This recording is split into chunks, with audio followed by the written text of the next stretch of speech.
The stories presented in this video are real, but we have changed the characters' names and altered images to protect their identities. The creator of this video is not an investigative officer. These narratives have been sourced from various internet platforms. Our intent is not to accuse or target anyone in particular. Thank you for understanding. Angela Matthews welcomed a guest into her home in a peaceful Atlanta neighborhood on December 15, 2009. She ought to have turned away. No one in the close-knit community could have predicted the web of secrets that swiftly developed from what started as an innocent conversation with the neighbor's kid. Blood had been shed by the time the truth came to light, and a housewife's life would be turned into a warning story that would be discussed in whispers all around the neighborhood. Angela Angie Matthews, a 38-year-old woman of remarkable beauty, was married to Marcus Matthews, a prosperous businessman who was frequently away from home. On the surface, their marriage seemed ideal, a luxurious lifestyle, a nice home, and pricey cars. However, behind the surface, Angie sensed a void that money could not satisfy. Angie was attracted to her neighbor's 22-year-old son, Jamal Thompson, that afternoon, while Marcus was out on another business trip. Next door, Jamal had grown up, a young man with a bright future who was ambitious. Angie had seen him grow from a boy to a man over the years, and she felt something she hadn't felt in years when she was around his youthful charm and enthusiasm. It began rather casually. A grin, a sidelong glance, a light-hearted discussion at the fence between their residences. However, the attraction that had been simmering between them erupted on that December day. Jamal went to Angie's house pretending to assist her in repairing a broken tap. One thing paved the way for another. Before long, they were in each other's arms, having crossed a boundary they both knew was inappropriate. The excitement of the forbidden drove them to start their affair in secrecy. Angie used the seclusion of her house as a haven for their snatched moments together, inviting Jamal over whenever Marcus was away. Their interactions were made much more delicious by the thrill of skulking around and the fear of being discovered. No one would ever know, they told themselves, that they took the necessary precautions to conceal their secret. However, they were mistaken. The romance had been going on for almost 2 months by February 2, 2010. Jamal and Angie had grown bolder and more rash. The thrill was heightened by the fear of being discovered, which encouraged them to take further chances.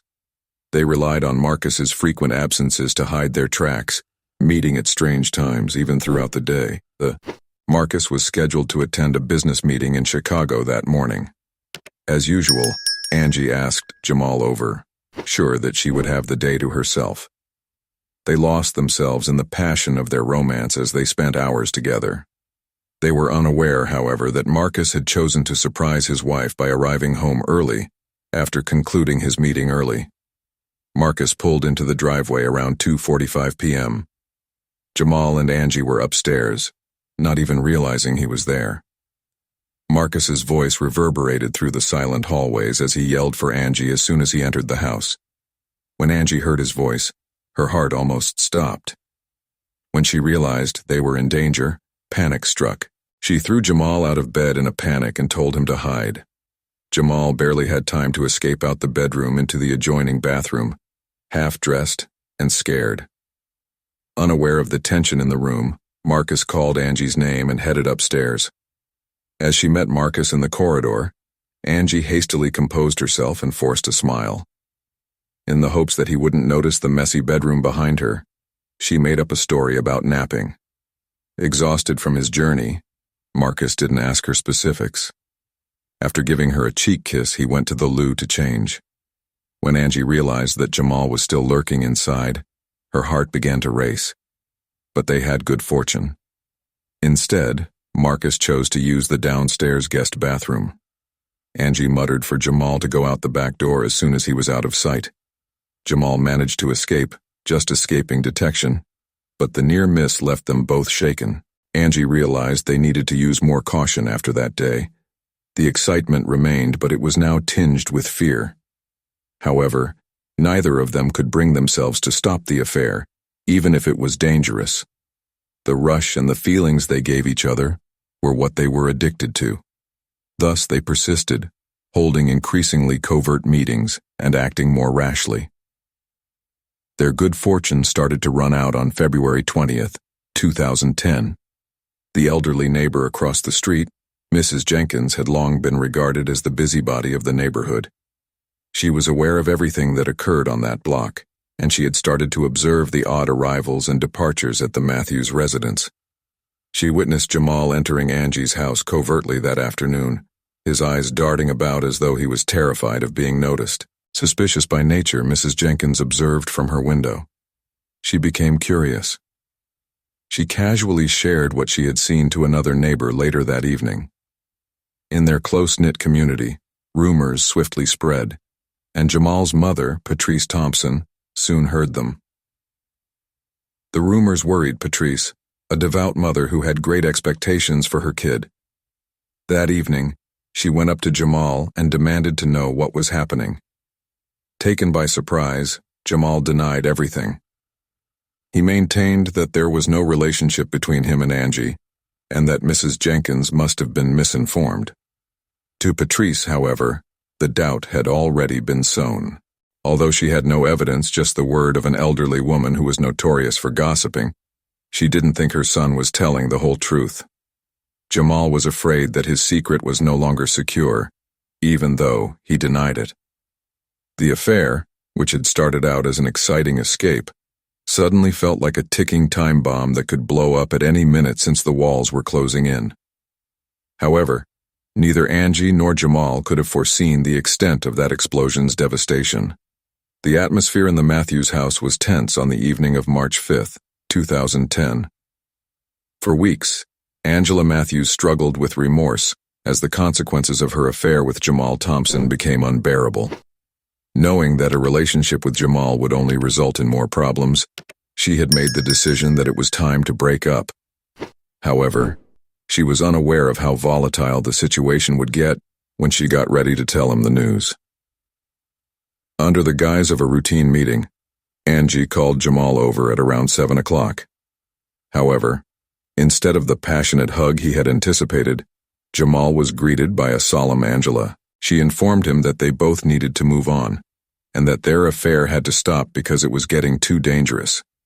Jamal, who had become more and more devoted to Angie, felt as though everything had fallen apart. He was hearing things he couldn't believe. Was she simply going to discard everything after everything they had experienced? Jamal's first astonishment soon gave way to rage. He accused Angie of manipulating his feelings and taking advantage of him. In an attempt to maintain her composure, Angie clarified that things weren't like that, but Jamal wasn't paying attention. His voice rose as he begged her not to terminate things, displaying his desperation. However, Angie persisted in telling him that it was finished and that he had to go. The dispute quickly became heated. Jamal grew more combative as a result of feeling cornered and rejected. As he kept pleading, he took Angie by the arm and drew her close. However, she withdrew, insisting that he go right away. Jamal pushed her away from him out of anger. Angie lost her footing and staggered back towards the stairs. It was slow motion for the following several seconds. It was too late when Jamal reached out to seize her. After losing her balance, Angie tumbled violently backward down the stairs, landing in a crumpled heap at the bottom. There was an uncanny silence in the home. Gazing down at Angie's lifeless body, Jamal stood motionless at the top of the steps, his heart thumping in his chest. When he realized what had happened, panic struck. Calling her name, he hurried down the stairs but got no answer. Angie was gone, her eyes looking blankly ahead, her neck twisted at an odd angle. There was nothing he could do to stop her from dying from the fall. Jamal left Angie's body lying there and ran away in terror. His thoughts were racing with sorrow and panic as he hurried back to his own home. He had no idea where to go or what to do, but he knew he had to leave. His life was in ruins, and all he knew was that he had murdered the woman he professed to love. Marcus Matthews arrived home from another business trip the following morning, March 6, 2010. There was an eerie silence when he walked inside the house, instead of the familiar sight of Angie waiting for him. There was no response when he yelled her name. He felt a growing sense of dread as he made his way around the home. There was a problem. He didn't notice her until he got to the bottom of the steps. On the floor, Angie's body was still. Marcus could see right away that something was seriously wrong by the way her limbs spread out. He hurried to her side, anxiously feeling for a pulse, but she seemed cold to the touch, and his breath froze in his throat. He called 911 in a panic, his hands shaking as he attempted to describe what he had discovered. The paramedics and police came in a matter of minutes, swiftly verifying what Marcus already knew. Angie had passed away. One person maintained composure and attention among the chaos as officials started to evaluate the situation. Bryant, detective. Even though he was an experienced detective, there was something off about the scene that bothered him. Angie's injuries, the angle at which she fell, and her position all seemed too brutal and intentional to be the result of a normal accident. The inquiry into Angie's death started in earnest on March 8, 2010. When Marcus was questioned first, he was devastated. He talked about how happy and healthy Angie was in his most recent conversation with her. He was baffled by how this could have occurred. Marcus maintained that there were no significant issues in their marriage when the police asked him about it. He loved his wife, and the thought of someone hurting her was too much for him to handle. Mrs. Jenkins, who had always been willing to volunteer whatever information she had, was one of the neighbors the police spoke to while they canvassed the neighborhood. Mrs. Jenkins said to the authorities that she had observed Jamal and Angie visiting frequently. Several times, usually when Marcus was out of town, she had witnessed Jamal entering the Matthews home. Something was obviously happening between them, in her opinion. Detective Bryant was intrigued by this information. He started looking into Jamal and Angie's relationship more since he thought there might be more to it than first appeared. On March 12, 2010, Jamal was brought in for interrogation. He attempted to remain calm despite his nervousness and tenseness, but it was obvious that the pressure was wearing him down. He said he hadn't seen Angie in days and denied any role in her death. However, his alibi was at best tenuous, and his explanation didn't line up. Detective Bryant kept a tight eye on Jamal while he was being questioned. His anxious manner and the way he sidestepped several inquiries suggested that he had something to conceal. The detective believed that there was more to the story and was not persuaded by Jamal's protestations. Patrice Thompson's concerns grew as the investigation went on. She was the one who knew her son the best, and she could sense that he was struggling with something. Jamal remained silent despite her attempts to encourage him to talk to her and share what was happening. He was aware that the noose was drawing closer to him, and he was afraid. The breakthrough was made on March 20, 2010. After being painstakingly collected and examined, the scene's forensic evidence started to provide a more comprehensive picture of what had transpired that evening. Jamal's presence at the house was confirmed by the discovery of his fingerprints on the stair railing. However, text messages found on Angie's phone provided the most incriminating proof. She and Jamal exchanged messages that disclosed the nature of their connection and the disagreement they had the night before she passed away. The cops had enough proof to proceed with this fresh evidence. That afternoon, Jamal was taken into custody at his house, and as he was handcuffed and taken away, the seriousness of the situation really set in. He was suspected of killing Angie in the heat of the moment and was charged with second-degree murder. The truth of what Jamal had done started to sink in as he was placed under arrest. Everything had been ruined by the affair that had previously been a source of passion and excitement. Jamal faced a future in prison, Marcus was left to mourn the death of his wife, and Angie was dead. The announcement caused a flurry of activity in the neighborhood, with rumors that had begun months earlier now intensifying. The repercussions were disastrous, as the secrets that had been kept behind closed doors were suddenly exposed to the public. By April 15, 2010, the Matthews-Thompson trial was a hot topic in Atlanta. It was more than simply another case. It was the sort of tale that was discussed in whispers on front porches and in grocery store lines. A scandal that shook a close-knit black neighborhood involved a housewife, her young boyfriend, and a tragic death. People were crammed into the courthouse that day, curious to see what would happen. Under the aggressive and unyielding leadership of Assistant District Attorney Carla Henderson, The prosecution made a good showing. She began by outlining the facts and the sequence of events that resulted in Angela's demise.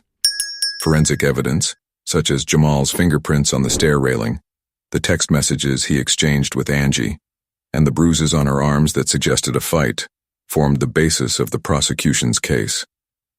Henderson portrayed a young man who was unable to cope with rejection, who allowed his rage to control him, and who ultimately killed a lady he professed to love. One by one, the neighbors testified on April 16, 2010, sharing their observations and conversations over the months preceding Angie's passing.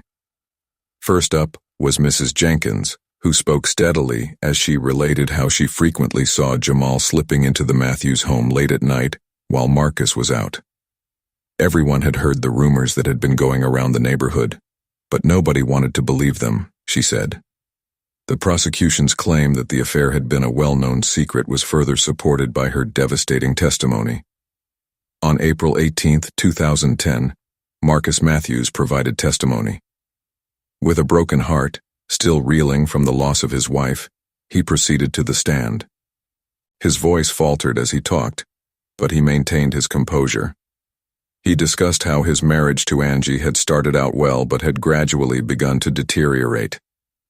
He acknowledged that they were no longer as close as they once were, that he had been working more and more, and that they had become more aloof.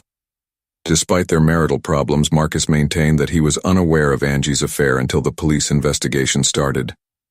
He talked about how much he loved his wife, how shocked he was to discover her dead, and how devastated he was to lose her in such a terrible way. Under the leadership of lawyer Jonathan Reed, the defense contended that while the affair was a terrible error, it was not a crime. Jamal's mother, Patrice Thompson, testified on her son's behalf on April 20, 2010. Despite her pride and strength, she was clearly shaken as she sat in front of the jury. She spoke tearfully as she characterized Jamal as a good youngster who had never been in trouble. She described how difficult it was for him to grow up without a father, and how she had tried her best to raise him properly. Patrice begged the jury to view her son as a young man who had committed a grave error in a fit of rage and bewilderment, rather than as a criminal. The defense argued that Angie's death was an accident rather than murder on April 23, 2010. Reed said that the fall was a tragic outcome of a furious quarrel that went out of hand, and that Jamal had never meant to hurt her.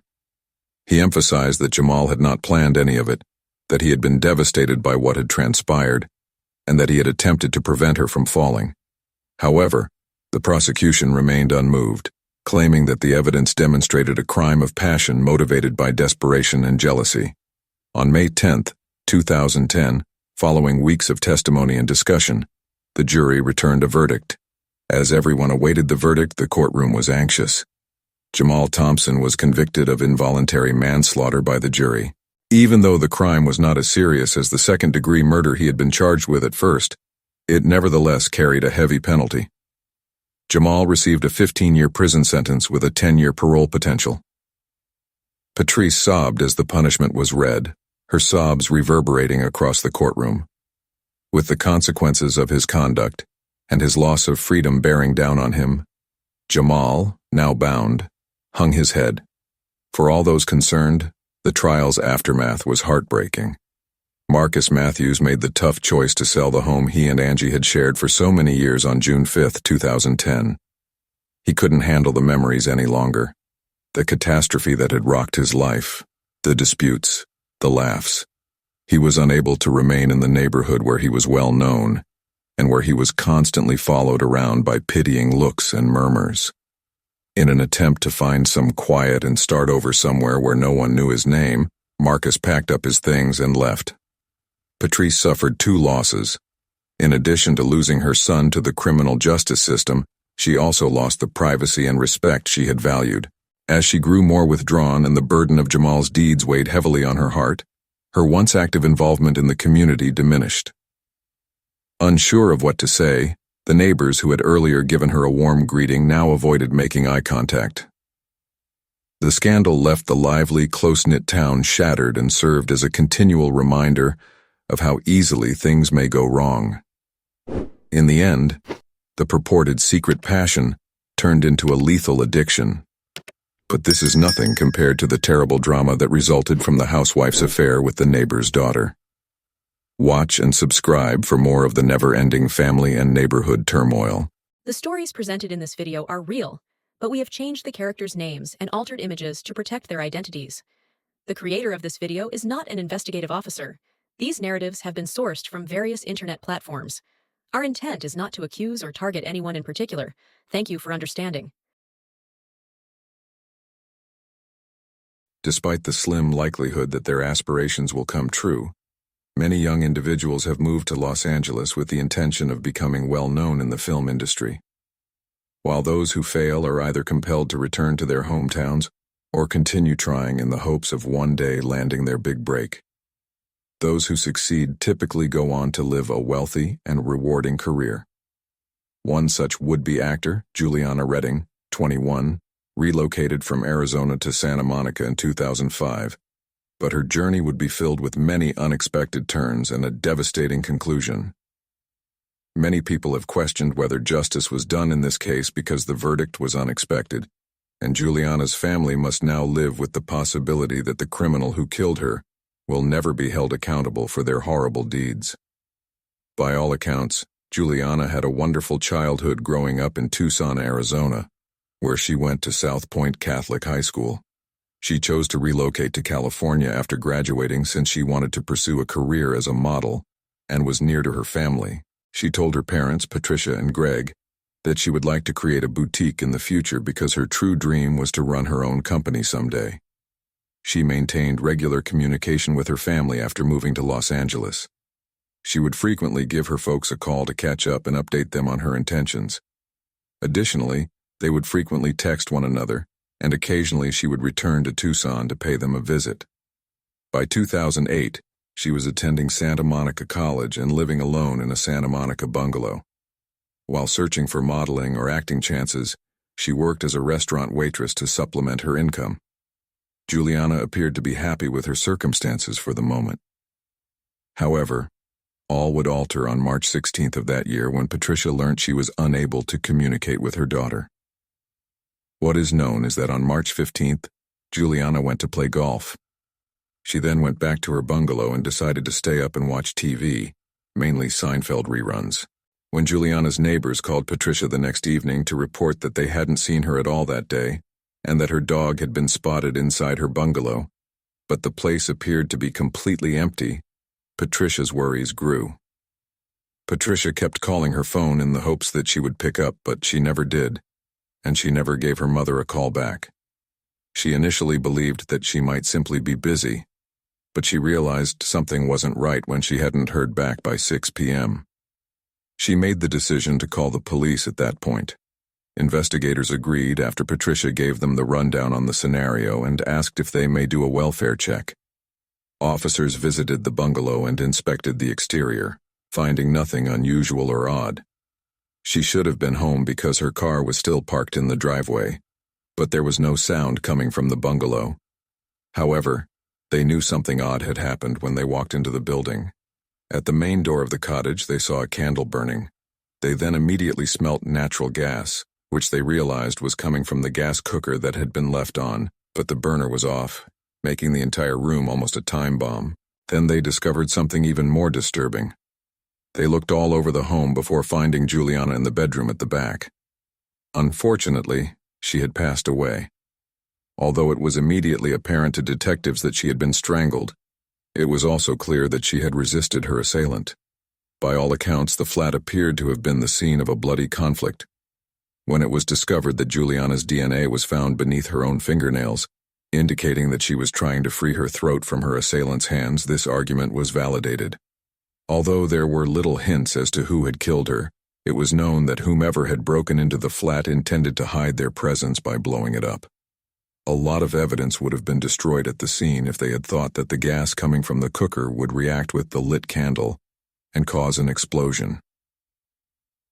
The structure's antiquity is thought to have prevented the gas from ever building up enough to trigger an explosion, and investigators soon began piecing together what they thought transpired in the final moments before Juliana's death. On the evening of March 15th, they thought someone had broken into the bungalow at around 10 o'clock. Once inside, they assaulted Juliana and at one point struck her head on the floor, injuring her. Given the length of the attack, police thought her attacker was surprised by her level of resistance and ultimately used strangulation. Juliana dialed 911 according to her phone records, but the call stopped before it could connect, indicating that she had attempted to contact emergency services at some time. It's unfortunate that they didn't take the situation more seriously, but you can't really blame them too much. The neighbors who had contacted Patricia told officers that they had heard someone screaming and furniture being moved around at around 9:53 the night before. But they also said that they hadn't seen anyone suspicious in or around the building. As they stated, nothing appeared unusual and they had no way of knowing if it was a modest party or something else. Evidence was gathered from the crime scene, including many DNA samples discovered on Juliana's clothing, on her throat, on the phone, and on the front door of the building. It would take some time for the lab to analyze these samples and determine who had entered her flat. Investigators spoke with Juliana's friends and family in the interim, getting as much information about her life as they could.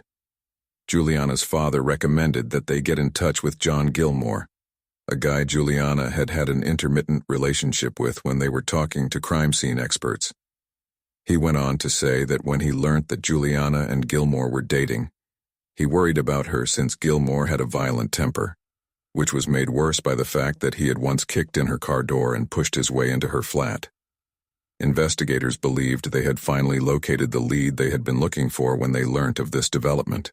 As soon as possible, they started looking for John, and they soon located their guy. Despite Juliana's car being parked in the driveway, John Gilmore claimed in his interview that he had visited her home that Sunday morning, but had received no response at the door. He had never smelt any gas, but when he peered in through the security gate, all he could see was the burning candle. He said that he and Juliana had occasionally gotten into arguments when they were questioned about the violent instances they had been informed about. One such argument occurred on Saturday night when they began to argue over his plans for the evening. She must have been annoyed when he called to let her know that he would be hanging out with some of his pals that evening, since she immediately hung up. Then, he said, she chose to go out with one of her own friends, and he ended up attending a house party at a property a few miles away from her flat. They continued texting one another throughout the evening, although there was still some tension between them, but she stopped answering his messages at around 10 o'clock. The next morning, when he had still not heard back, he tried calling her and sending multiple texts, but again he received no response. He went to her building at this point, but when he couldn't locate her there, he was forced to leave. Even though he was undoubtedly the initial suspect, security evidence from the night of the incident quickly cleared his name. He was seen on security camera footage going to a box restaurant and a convenience shop. Since they observed him there between 9:45 and 10:15 p.m., a number of members of the house party were able to verify that he was present when the attack occurred. When it was discovered that a large portion of the DNA discovered in the flat belonged to a woman rather than a male, his innocence was amply validated, and investigators were left with many unsolved concerns. After that, they set out to speak with every woman Juliana knew. There were rumors that there was a love triangle going on, or that someone who knew her might have grown envious of her appearance or way of life. Despite taking DNA samples from everyone they spoke to, investigators were unable to find a match for the samples taken from her flat. At this point, they learnt that another man, a physician named Munir, was present in the photo. After more research and interrogation, investigators discovered that Juliana and Munir had first connected in 2007 while she worked at a restaurant. He must have been impressed by her because she accepted his offer of employment as a medical assistant. She must have delighted at the chance to make a little more cash, but their relationship wouldn't last long. Working as a server or hostess in a restaurant definitely doesn't pay very well, at least not when you consider all the rudeness you have to deal with from customers. She eventually consented to live with Munir, who would give her presents and let her stay in his luxurious Beverly Hills home at this period. For a while, this idea must have been flattering. But Juliana soon began to worry about Munir's actions, since she began to feel as though he was fixated on her. At one point, he even proposed marriage, telling her that he intended to purchase her a fancy car for her 21st birthday.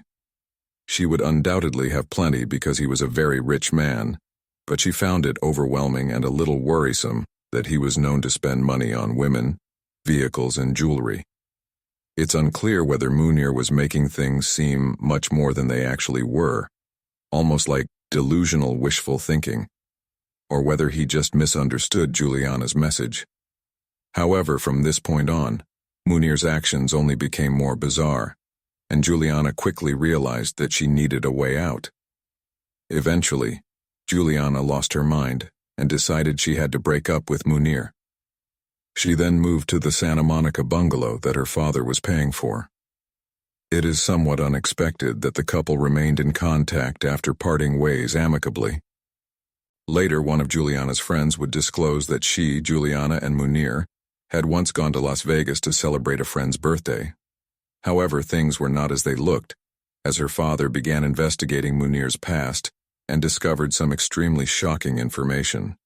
He found out that Munir had 3 children who lived in Lebanon, in addition to being married at the time of his alleged affair with Juliana.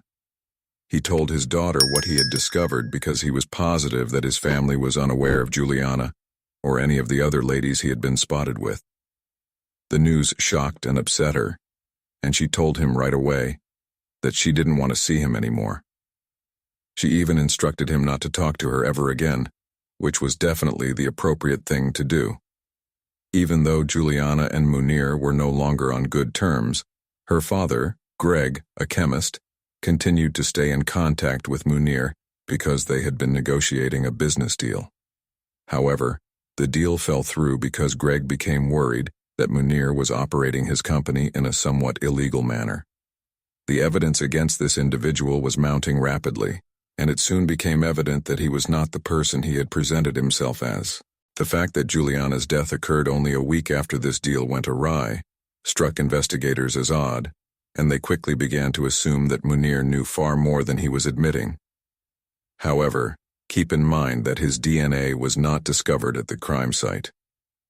They chose to begin investigating his past in the interim, even though they couldn't interview him at the time because, well, he had left the country. They began examining the women who had previously worked with him, because he was known to have had a rather shady past with women. Although they lacked evidence to support their allegations, they suspected that the female DNA discovered at the crime site might be related to Munir in some way. The majority of his former female employees had either lost contact with him or were unaware of Juliana, but they became even more suspicious when they learnt of his past relationship with Kelly Sue Park, a 47-year-old lady. In just 18 months, he had paid her more than $1 million in a series of large installments. She had previously worked as a real estate broker and had been involved in a number of his business transactions. They chose to have Park followed in the hopes of obtaining a DNA sample without her knowledge, even though they were not positive that Park was involved in the assault on Juliana.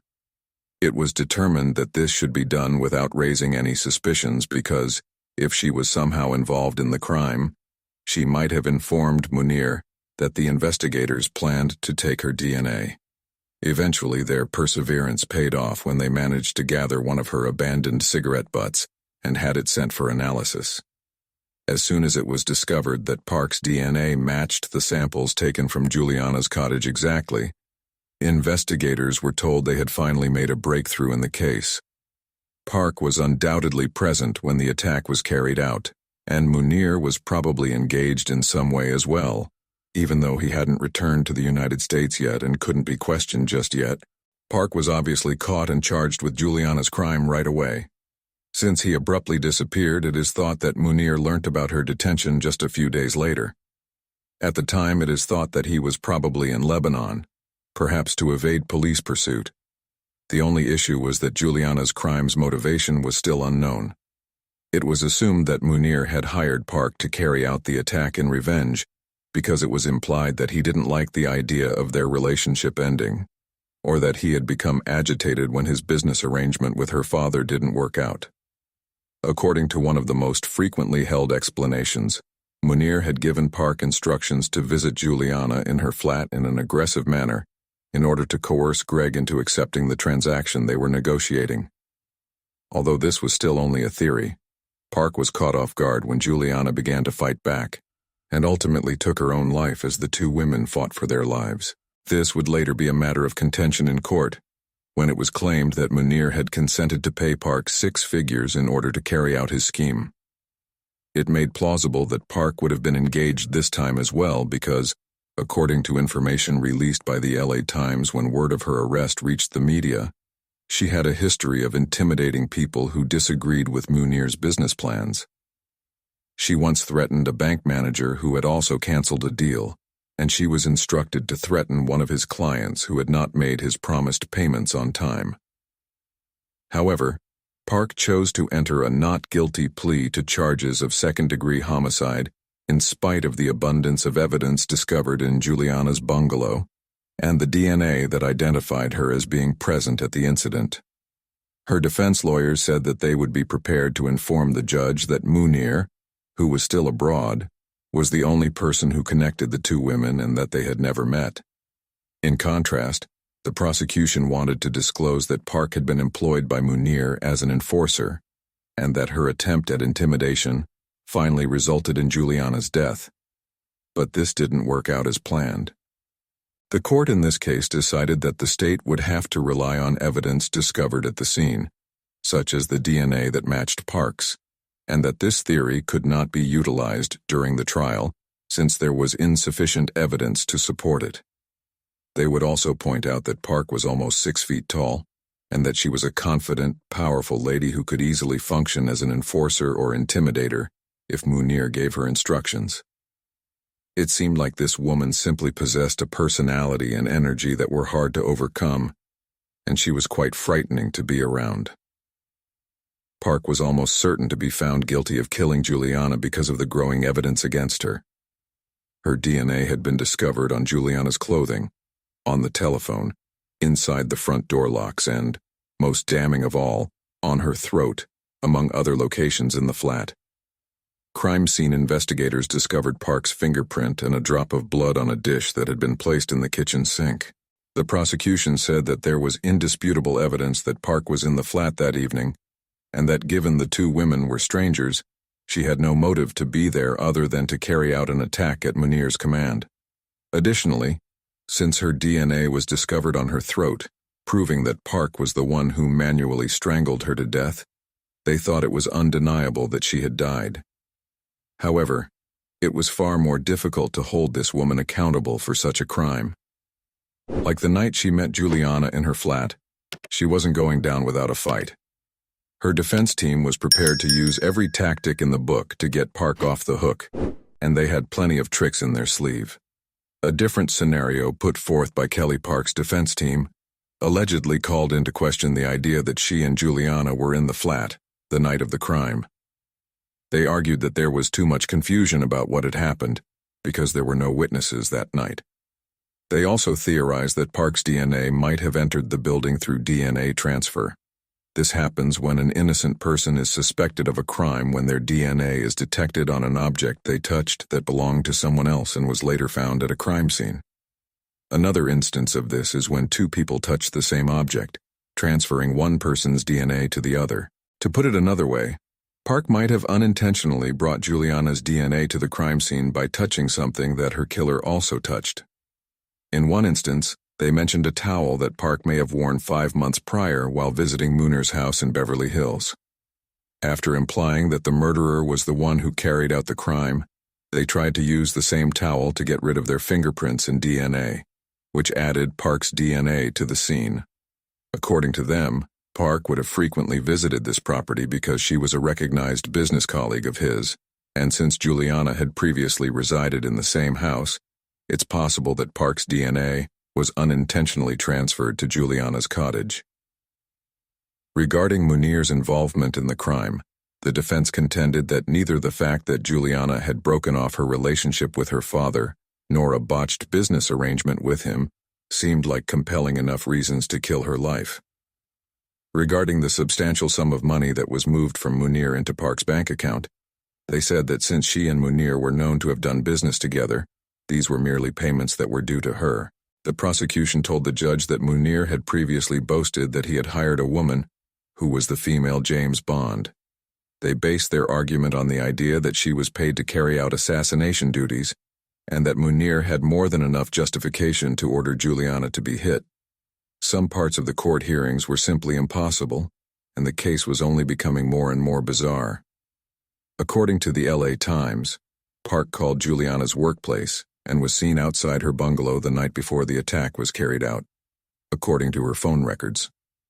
Given that they had never met, Park's attempt to get in touch with her to ascertain her schedule and to secure her apartment while preparing the attack could only have one motive.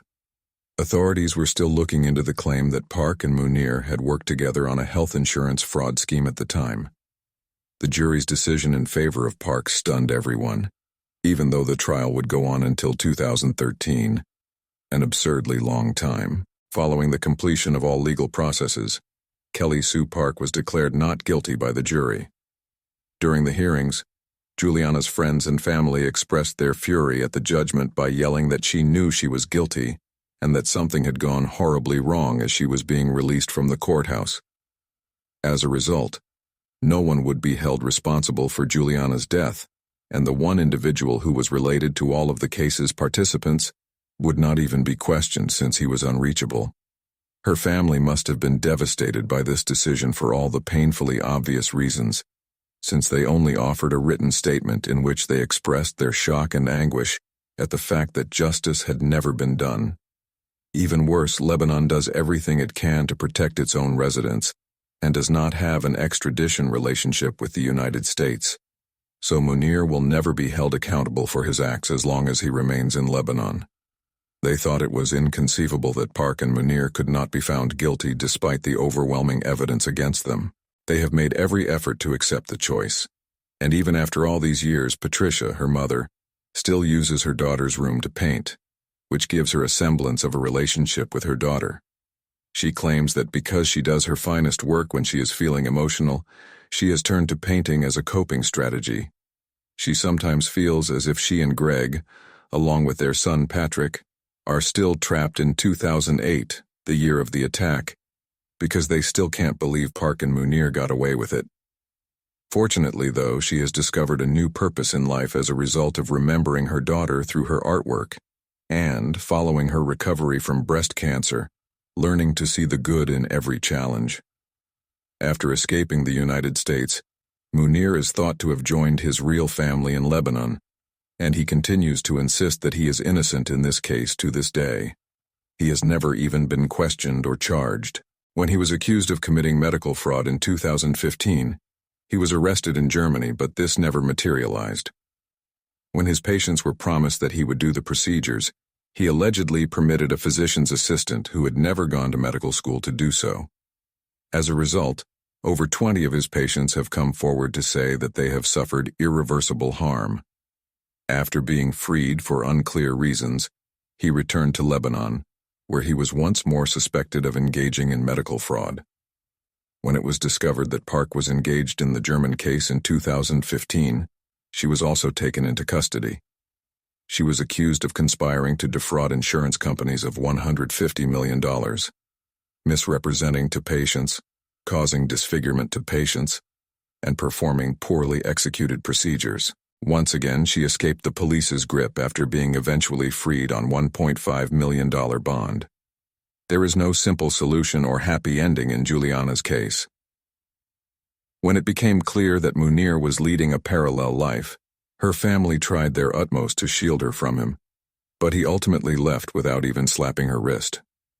Although some could view this as an unresolved case, I believe that everyone is aware of the reality.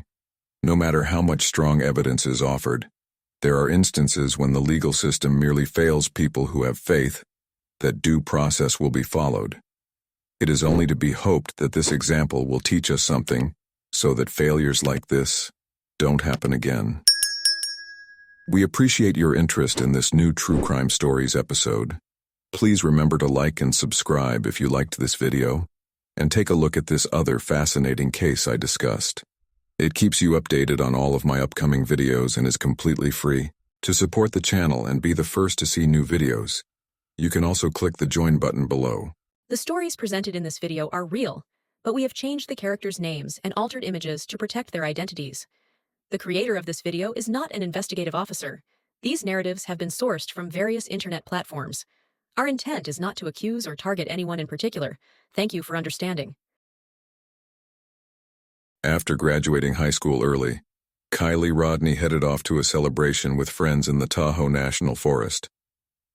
In the early morning hours of August 6, 2022, investigators say she left a campground party and was never seen again. Kylie was smart and talented with a loving family and lots of friends. She was looking forward to starting college in the next few weeks and was happy to spend some time with her friends before saying her goodbyes. No one knew that some simple fun at a campground so close to home could end so badly. Locals and law enforcement alike showed up in strong numbers to locate Kylie, but no one could be prepared for what they found. Friday, August 5, 2022, was a beautiful day in the Tahoe National Forest, hosting clear views of Mount Shasta in the distance. Wildflowers were blooming following the wildfires of summers past, dotting the landscape with purple and yellow hues. Summertime was ending, and people were squeezing in the last few days of seasonal fun before heading back to school. Kylie Rodney had just graduated high school early and with honors, and that's no easy feat. She was due to attend Sierra College in the coming weeks, and her family couldn't have been more proud. On Friday, August 5th, she spent time with her friends making creme brulee, and later she had plans to take part in a summer send-off party at Crosser Campground, which is about a 45-minute drive from Reno, not far from the state line, but it was only about 15 minutes from Kylie's home. Crosser Campground is located on a large reservoir and is commonly known to locals as the Sanctuary. This was the perfect place for friends to have one last hurrah before going off to college for new adventures. The following morning, around 9 a.m. on August 6th, Kylie had made plans to meet her closest friends, but she never showed. It would turn out that Friday, August 5th, is the last day anyone saw Kylie. Kylie was born and raised in Truckee, California. Her parents, Lindsay and Daniel, were loving and dedicated parents. She also had an 8-year-old brother who thought that she was the best person on earth. Kylie and her family lived in a more rural area of Truckee, and some would describe it as more off-grid, although many locals in the mountain towns of California lived this way. For Kylie, this was just her ordinary way of life. She was known for being a very happy person, so it was clear that her more off-grid lifestyle was paying out great for her. As the weekend finally rolled around, Kylie couldn't have been more excited to attend the campground party with her friends.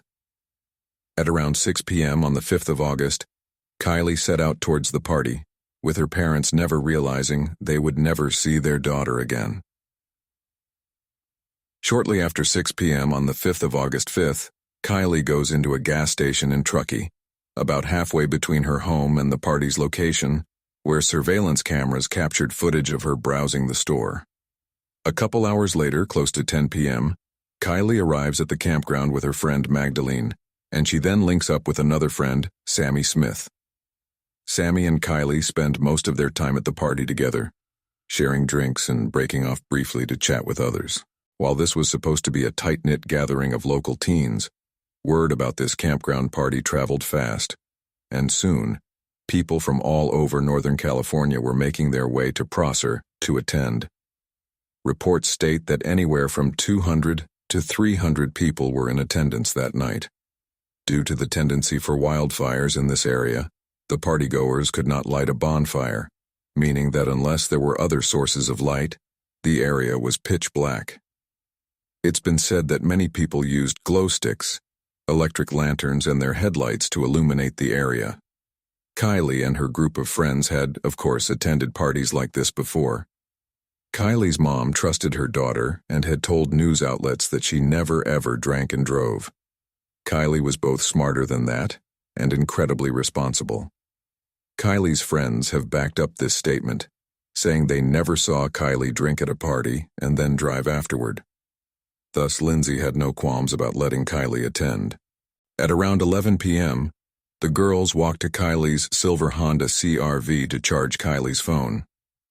They sat there and talked for some time, sharing a few drinks, and part of the conversation included Sammy asking for a ride home that evening. At around 11:30 p.m., Lindsay says she received a text from Kylie saying she was about to leave the party and was headed straight home. Lindsay, who'd witnessed Kylie's hard work to graduate early with honors, trusted her daughter to be home when she said she would be there. She had no doubt in her mind that Kylie would be home shortly. Lindsay texted her back, telling Kylie to be safe and that she loved her. Kylie's response was, "Okay, I love you too." Between 11:30 p.m. and 12:20 a.m., Sammy decides that Kylie is too intoxicated to drive her home and arranges for another ride. The two girls parted ways, Sammy telling authorities that she said her goodbyes with Kylie at about 12:25 a.m. Minutes later, at 12:36, Sammy explained that she received another call from Kylie inquiring about her ride. Sammy says she could hear talking in the background, so she believed Kylie to still be at the party, but she couldn't be sure.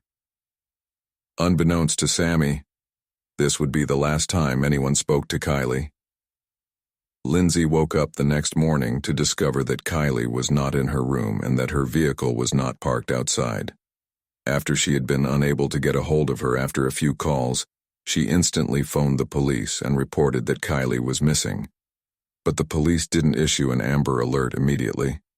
They said that there was no evidence that Kylie had been abducted. They went to the area where the party was held to conduct a search and interviewed about 1/3 of the partygoers.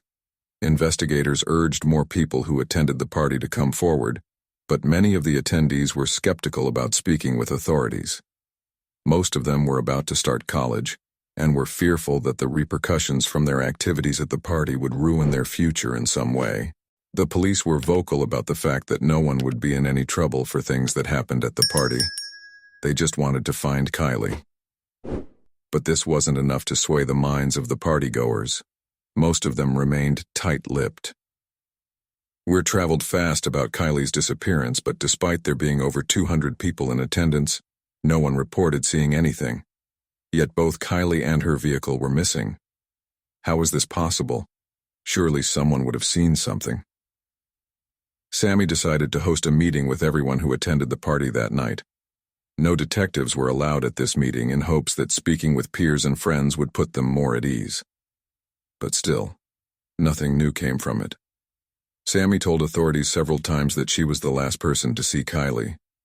Sammy and other girlfriends of Kylie were vocal about the pushy older guys that were creeping them out at the party.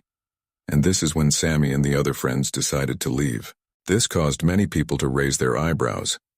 Why would a group of girlfriends leave one friend behind if they knew that she'd been drinking and that there were older men in attendance who were making these young girls feel uneasy?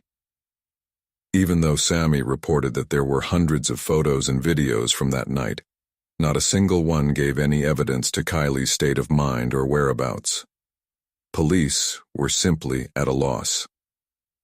Finally, days after Kylie's initial disappearance, investigators were able to confirm the last time her phone connected to cellular data was at 12:33 a.m., which would have been about the time she spoke with Sammy on the phone. So whatever happened just seconds after that call, well, it couldn't have been good. Police now had their first and only lead, and the search for Kylie was on. Sammy quickly became crucial to the investigation, having spent so much time with Kylie the night she disappeared, and she went on to do several media interviews. When asked about an interview about what she believed happened to her friend, Sammy says she thinks that, quote, somebody knew she was drunk, offered to give her a ride home but didn't give her a ride home. Another initial theory is that she crashed somewhere along the way home. The area is mountainous and the roads can be difficult to navigate, especially if you're an inexperienced driver who's been drinking and it's the middle of the night.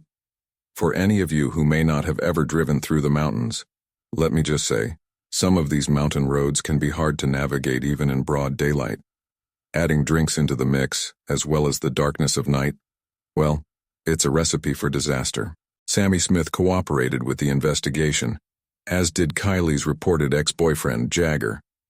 But media interviews with Sammy and Jagger presented the public with discrepancies.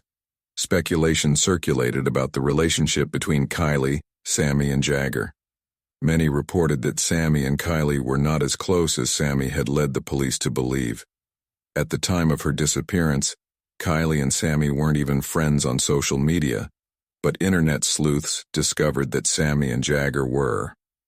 When Sammy and Jagger requested via social media that all in-person leads be directed to them instead of the authorities so that they could, quote, filter information, well, many started to get the feeling that something much more sinister had occurred. This, coupled with what many believed to be suspicious behavior, led to the belief that the girl claiming to be friends with Kylie may have had something to do with her disappearance. Following Jagger's public request that he be contacted with leads, the Placer County Sheriff's Department released a statement via Twitter on August 11th, saying that they never instructed Jagger to collect witness testimony.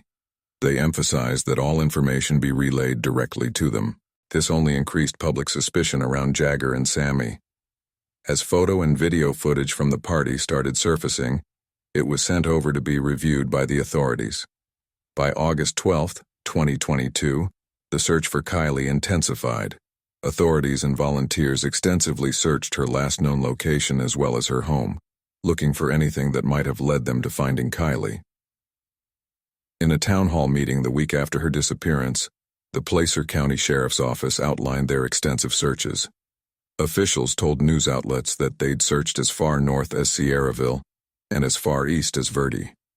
To the south, they searched all around Truckee and extended beyond the Jackson Meadows Reservoir to the west, about a 25-mile radius from her last known location. People from the area volunteering in the search explained they didn't believe Kylie or her car was still in the Tahoe National Forest, which stretches over 800,000 miles. This is a vast and scenic area with a diverse landscape ranging from rugged peaks and dense forests to immaculate lakes and rivers. Kylie could have been anywhere, but the search team felt confident that if she was in that forest, they would have found her by now. Due to conflicting information about Kylie's relationships with Jagger, Sammy, and other partygoers, many were left thinking the worst but hoping for the best. All the while, authorities continued to piece things together bit by bit. At a press conference on August 12th, law enforcement informed the public that they'd received reports from people inside the community that there was an adult dissuading people from coming forward, prompting officials to open a 100% anonymous online portal where people could submit photos, videos, and other information concerning Kylie's disappearance. By this point, the case was just getting downright bizarre. It seemed exceedingly clear that someone knew something, and they were going to every possible effort to make sure that this information didn't get out. By August 13th, law enforcement held another press conference, where Public Information Officer Angela Musalo explained that they had ramped up their search for the weekend. She explained that on August 12th, there was a potential burial site that was located near the campground that had been found by search and rescue ground teams in the area. She continued saying that Kylie's family was notified, and the FBI responded to the scene accompanied by the Placer and Nevada County Sheriff's offices, where upon further examination, they uncovered the remains of a dog. Angela went on to address the audience by saying, "Let me be clear. We have one team, one mission, and one goal, and that's to find Kylie Rodney." As the 9th day of the missing person investigation came to an end, the Placer County Sheriffs continued to follow up on 720 leads, looking for a single tip to lead them in the right direction. Meanwhile, people across the nation continued to speculate about what happened to Kylie, sitting on the edge of their seats waiting for the next clue. Occam's razor says that it's usually the simplest answer, but with an accident looking less and less likely with each passing day, what's the next simplest answer? What else could possibly cause someone to vanish without a trace from a crowded party? For a little over 2 weeks, Kylie's family had to go to sleep each night, not knowing where their precious daughter was, and her friends faced accusations from strangers all across the nation, and police worked tirelessly to find this missing girl. But then, a breakthrough. On August 21, 2022, search and rescue YouTubers Adventures with Purpose pulled Kylie Rodney's silver CRV from the Placer Reservoir. Adventures with Purpose is a YouTube channel that focuses primarily on cold cases. They specialize in underwater recoveries. When Kylie initially went missing, many familiar with their recoveries requested they join the search for the missing girl, and the team were happy to oblige. AWP states that a law enforcement agency reached out to them and asked for their help. Yet when they arrived, they were told that the lake had already been extensively searched with dive teams, and there was nothing there. The search began in Placer Reservoir at 10:40 a.m. on August 21st.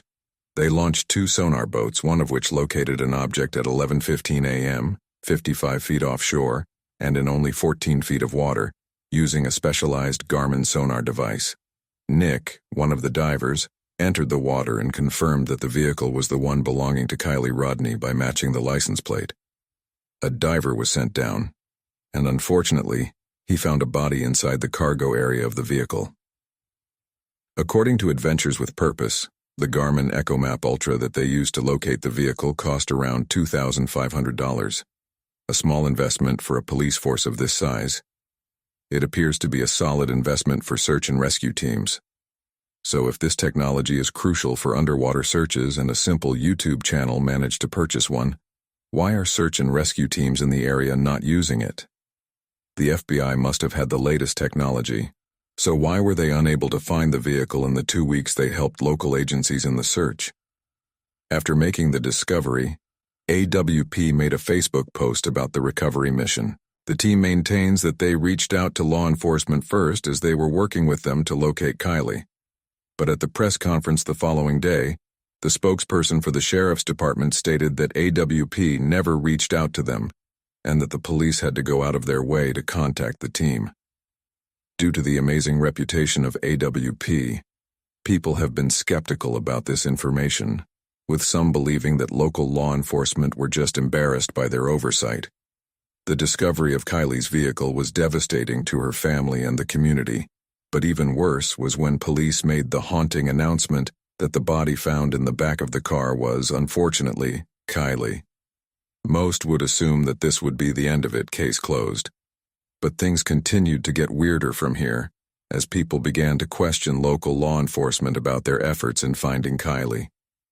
Doug and Nick of Adventures with Purpose stress that they have a unique and rare skill set, and that aiding police agencies in this way is an honor. They acknowledged their support for law enforcement across the U.S., including the FBI. But as the news of the discovery surfaced, many people following the case began to wonder, how could the men from Adventures with Purpose do in less than 2 hours what several agencies, large and small, couldn't accomplish in 2 weeks? Adventures with Purpose discovered Kylie's vehicle upside down in an area that had been, quote, extensively searched by authorities. This led many to question the competence of local law enforcement, and rightfully so, especially since a trail camera in the area shows that at 12:32 a.m. on August 6th, a vehicle drove straight into the water where Kylie was found, and at the exact location where her cell phone last pinged. The local police department said that they'd spent over 15,000 man-hours searching for Kylie, only for another team to come in and find her in less than 2 hours, in the same spot where her phone last pinged. Aerial views of the location clearly show something in the water where they recovered her body. So if there were air searches conducted, how was this missed? If she drove her vehicle into the water, it should have driven through the sand. How were those tracks missed when her mom reported her missing the very next morning, less than 12 hours after she'd vanished? Doug Bishop from AWP went on to state in an interview that he found the circumstances extremely suspicious. He cites many of the things already discussed, that she was highly intelligent, on her way to college, and disappears from a large party only to be found a few hundred yards away. He explains that it isn't possible that Kylie went the wrong way down the road. He explains that this road was one way in and one way out, not to mention a road that she was very familiar with. Yet the road her vehicle ended up on had a very hard, sharp left turn onto a rough dirt road that requires four-wheel drive. Essentially, whether she was drunk or not, Kylie would have known immediately she wasn't going the right way, making her crash even more suspicious. Doug Bishop explains that where she was found within the vehicle in the cargo compartment was also suspicious and that the whole thing just doesn't add up. The fact that no one is willing to talk is a huge red flag and adds to this suspicion. While this very well could be an accident, there are many inconsistencies in this story. Her friend stated that she seemed too drunk to drive and reported strange men at the party, but had no problem leaving her there alone.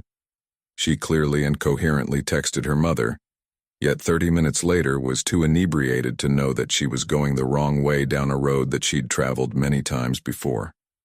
Law enforcement searched extensively but couldn't locate a vehicle that was clearly seen from aerial cameras. It just doesn't add up.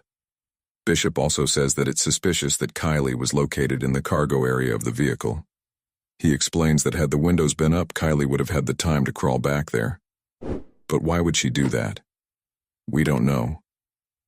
But the thing is, when the vehicle was recovered, multiple windows were rolled down. This means the vehicle would have filled with water so quickly that she wouldn't have had time to maneuver back there. And why would she? She could so easily have maneuvered out the window to safety. The fact that she became stuck in the back of the car just makes no logical sense whatsoever.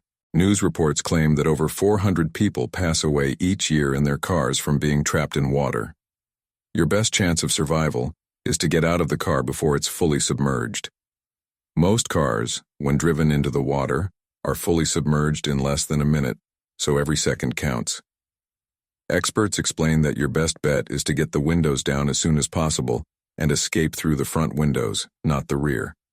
But in Kylie's case, this raises more questions. Kylie's driver window, along with the other windows, appear to have been down when the vehicle was pulled from the water, yet it's been reported that she was located in the backmost part of the vehicle. Furthermore, the driver's side mirror was broken off and there was a dent in the driver's side door, and neither of these appeared to have been there when she left her home that evening. So where did this damage come from? Footage of several other vehicles that were recovered from the water show no damage to mirrors or doors. So what happened to Kylie's vehicle? If there were over 200 people in attendance, how did no one near the vehicle go into the water? While there's so much that's still unknown, Kylie's autopsy report soon revealed the truth of this case, and it's a truth that many of us are unlikely to accept. The autopsy report was released on Thursday, October 13th, 2022, in which the cause of Kylie's passing was declared as an accident. The official report claims that she drowned.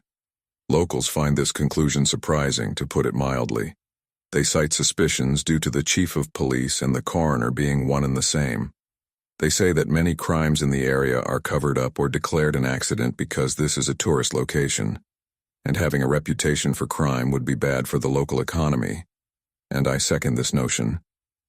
In fact, this is one of the main reasons my wife and I have left our hometown. In the few months before we packed up and moved, we personally spotted firsthand 3 crime scenes where people had lost their lives. One beside an apartment complex, one in a ditch on the side of a major highway, and another where the location escapes me at the moment. But not one of these crimes was ever officially documented. They were all covered up because the town was a tourist destination. The money from tourism is what kept the city afloat, and they couldn't risk losing all that money.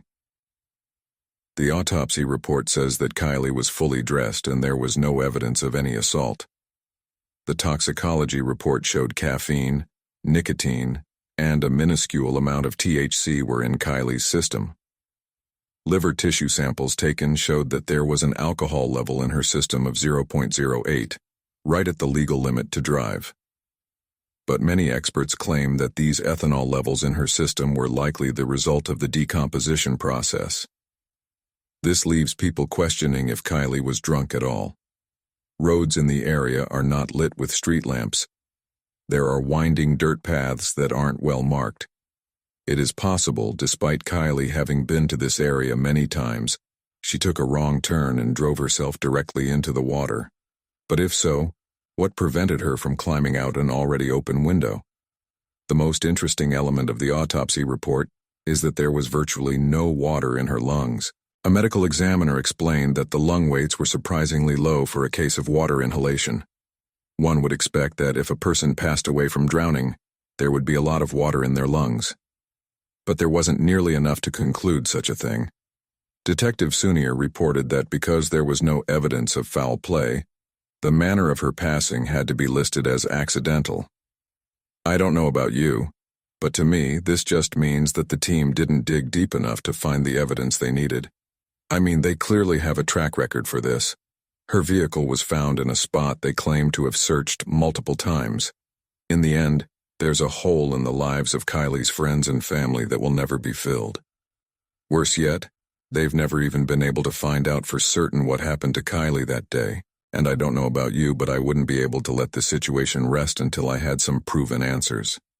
But despite this incredibly heavy loss, I just hope this serves as a remarkably valuable lesson to never leave a friend behind. This tragedy could have been avoided, but from it there are lessons to be learned for law enforcement, for partygoers, and for the true crime community.